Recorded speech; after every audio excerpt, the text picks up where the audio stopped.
ইচ্ছামত করলেই আর পুলিশ বাহিনীকে কেউ নিজস্ব দলীয় স্বার্থে ব্যবহার করা যাবে না। পুলিশ বিএনপি 3বার জনগণের ভোটে রাষ্ট্র ক্ষমতায় গিয়েছে।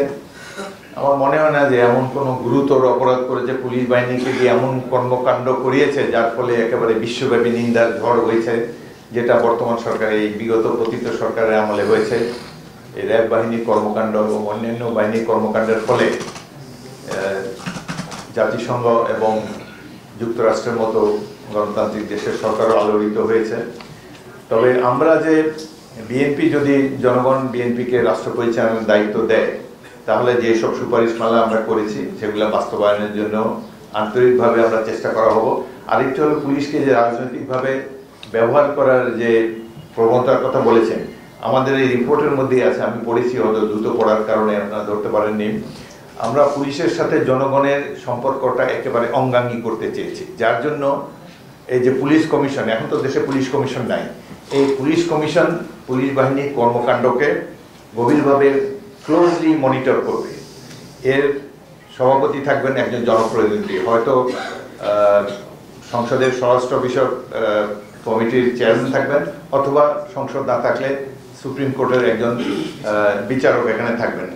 তার সাথে যারা থাকবেন আইনজ্ঞ, বিরোধী দলীয় সদস্য এখানে থাকবেন। সরকারি দল বিরোধী দল এটা তো গত 16 বছরে আমরা দেখিনি।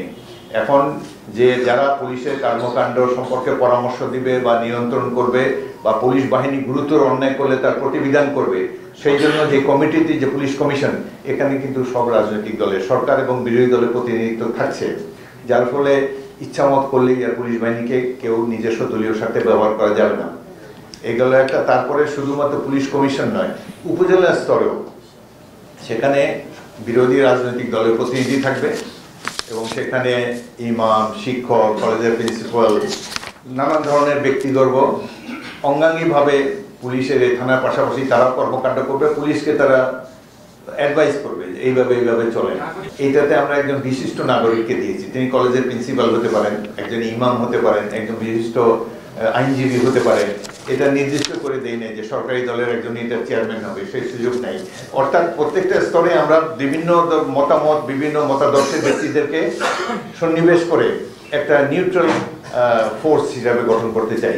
তারপরে ইভেন গ্রামাঞ্চলেও সেখানেও সব জনগণ, মানে জনগণের সাথে পুলিশ বাহিনী যেন দূরত্ব না থাকে, হ্যান্ড ইন গ্লোভ যেটাকে বলে, এইভাবে আমরা ক্লোজলি তাদের কর্মকাণ্ড মনিটর করব, তাদেরকে সহায়তা করব।